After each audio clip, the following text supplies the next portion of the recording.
Good morning, কেমন আছেন সবাই? সকলকে স্বাগত জানিয়ে আমি সুরভি আবার একবার হাজির হয়ে গেলাম নতুন একটা ব্লগের সাথে। যে জন্য ওয়েস্ট বেঙ্গলে আসা, সেই কারণেই আজকে সকাল থেকে এই দিনটার জন্য ব্লগটা শুরু করে দিলাম। এই যে সিনবের আজ অন্নপ্রাশনের দিনের সকালবেলায় আমাদের বাড়ির পরিবেশটা কেমন সেটাই আপনাদের সাথে শেয়ার করছি।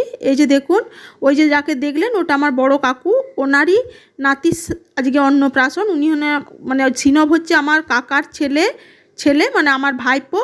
এই যে সিনবের অন্নপ্রাশনে চলুন সবার আগে আপনাদের গেটটা দেখিয়ে নিয়ে আসি। ওই যে গেটটা দেখলেন, সিনব আজ ভাত খাবে। এই যে গেটের বাইরের দিক থেকে এলে গেটের সামনে এরকম একটা পরিবেশ। চলুন, প্যান্ডেলটা খুব সুন্দর বানিয়েছে, কিন্তু দুঃখের বিষয় কাল সারা রাত্রি কাজ করেছে জানেন। আমি এসের থেকে দেখছি প্যান্ডেলের কাজ হচ্ছে, কিন্তু এখনও প্যান্ডেলের কাজ সেভাবে কমপ্লিট করতে পারেনি। এখনও পর্যন্ত ফিনিশিং টাচ চলছে। আত্মীয় পরিজন সবাই এসে গেছে, কিছু কিছু বাকি আছে, তারা সকাল থেকে সব আসা শুরু করে দিয়েছে।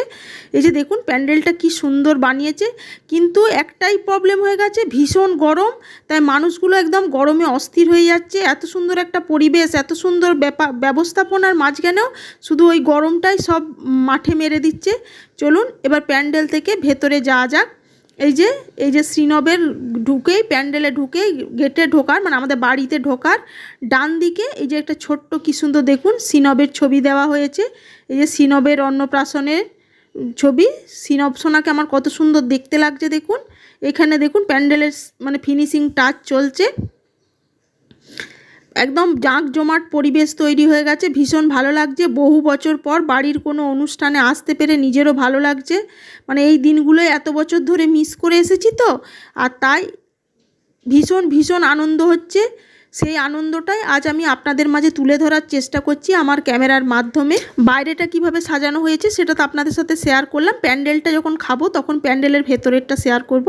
এই যে গেটে ঢুকেই বাঁ দিকে এই যে একটা গণেশের মূর্তি আছে, খুব সুন্দর লাগছে। তারপরে চলুন এবারে কোথায় রান্না বান্না হচ্ছে, অনুষ্ঠান বাড়ি মানে খাওয়া দাওয়া তো একটা ব্যাপার থাকবেই। আর সকাল থেকে দক্ষযজ্ঞ শুরু খাওয়া দাওয়ার ব্যাপারে।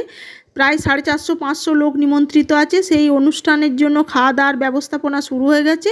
এই যে দেখলেন, আমি তো ভিডিও শুরুই করে দিয়েছি। আর এই যে দেখুন, এই গরমের মধ্যে আমি মেকলা পরেছি, কেমন লাগছে অবশ্যই জানাবেন কিন্তু। এই যে আজ মেনুতে মোটামুটি রান্না কী চেপেছে সেগুলোই শেয়ার করলাম। এই যে ভেটকি পাতুরি হচ্ছে, খাসির মাংস ওদিকে কষানো হচ্ছে, ওটা দেরি হবে বলে একটা কড়াই আগে চাপানো হয়েছে, পরে বাকিগুলো হবে। এই যে ভেটকি পাতুরি হচ্ছে।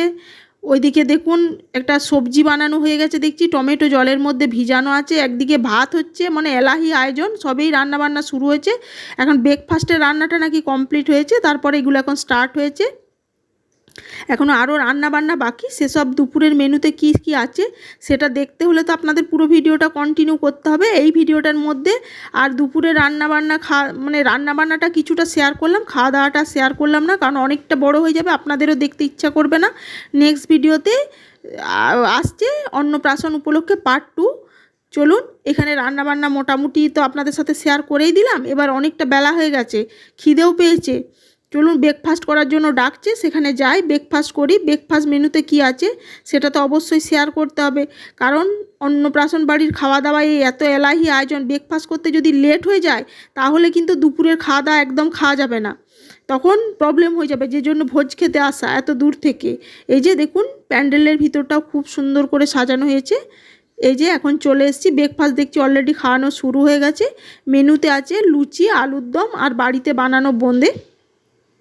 এই যে আমার মেয়েরা সব খেতে বসেছে, মেয়েদের খাওয়া হোক। চলুন আমি পিছনের টেবিলটায় গিয়ে বসি, খাওয়া দাওয়া করি জমিয়ে ব্রেকফাস্টটা এই গরমের মধ্যে। আর আমার এই অন্নপ্রাশন বাড়ির ব্লগ আপনাদের কাছে কেমন লাগলো অবশ্যই জানাবেন। যদি ভালো লেগে থাকে তাহলে তো অবশ্যই আমার ছোট্ট পরিবারের সদস্য পাশে থাকার অনুরোধ রইল।